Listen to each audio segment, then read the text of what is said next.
All right, guys. Injuries from the game. Demo ended up having a rib contusion. He should be day to day. Kalia Davis has a high ankle sprain, so he's going to be out for a few weeks. Jauan Jennings in the concussion protocol. Cleve Farrell has had an ankle also. He's day to day. Players who missed the game, expecting to get Burford back this week for practice. Armstead, Dwelly, Hargrave, Mitchell, and Burks are kind of all in the same boat to where we just got to see how it goes this week with them. So we'll get an idea of that when we start practicing. Go ahead, guys.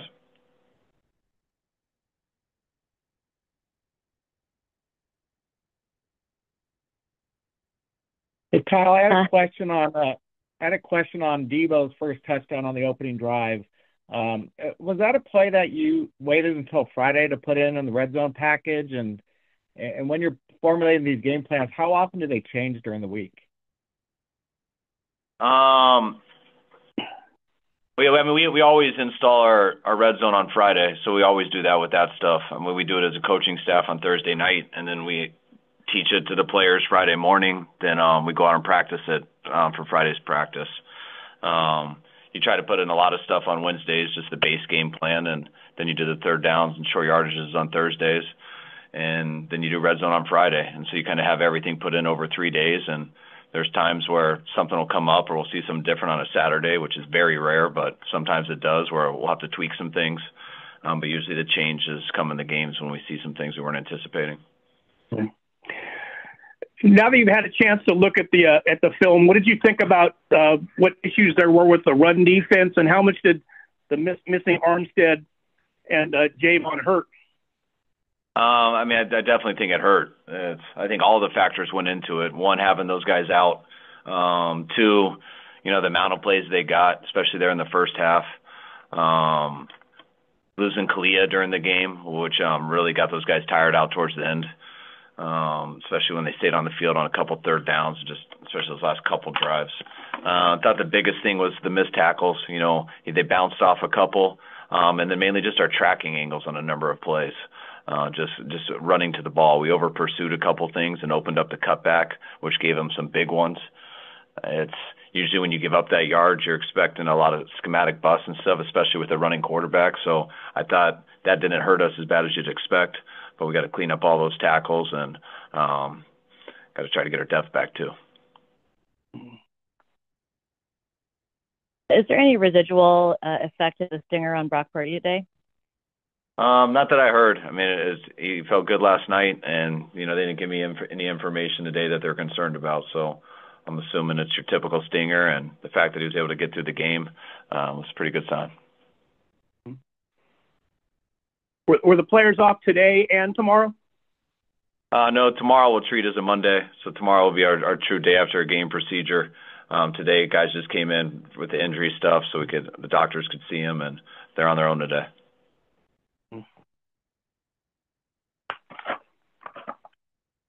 Kyle, I know that you have a lot of injuries at defensive tackle, and I know that you guys looked at Ndamukong Suh last year.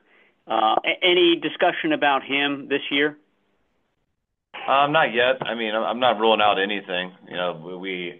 We have guys on our practice squad, as you guys see, that we used last week. But that stuff, we also aren't exactly sure when Hargrave and Armstead are coming back. We do know they have chances this week, so there's a lot of variables that are playing together that we'll be discussing here the rest of the day tomorrow. And even if we don't make a move in any area, that'll probably be continuing throughout the year. Kyle, the play where Debo get easy going out to the side and end up getting a touchdown, is that something new that you've put into the playbook, or is it something that you've thought about for a while? What? I missed the first part of that. What was that? The play where Debo said he kind of needed to kind of fake like he was a little bit lazy on the play, and it ended up being a touchdown for him. Yeah, it was just some things we saw on tape, and just trying to make things tie together, and we thought some things that showed on tape could maybe play out that way, and we got the right look, and it played out well. Kyle, you mentioned that Brock Purdy has excellent field vision. Is that a God-given trait or something quarterbacks can develop? I think it's a God-given trait that develops, but I mean, I think you're on a certain spectrum, and the more times you get put in those situations, the more reps you can get. Your preparation to what anticipate in those situations, everything can make that a talent that you were kind of born with that you can extremely excel in, or that you don't really develop in. But I don't think if you don't have it, it's not something that you can just develop. You have to have a certain amount of that, and some are higher than others, and some I think can make it better the more football they play and the more situations they get in. But you definitely have to have a certain amount to be able to see the field like that.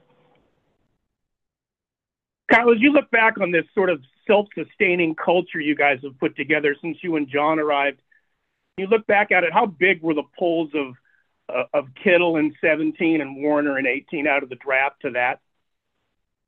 Huge. I mean, our goal, what we have here is 1,000% based off of just the people that are in this building, and we were presented a very good opportunity by the Yorks to be able to make those decisions and try to get the right people in here to build a culture. And our culture is 100% off the people in this building. And you go back to our early years and some of those big draft picks our first year, especially being George that first year, Fred the second year.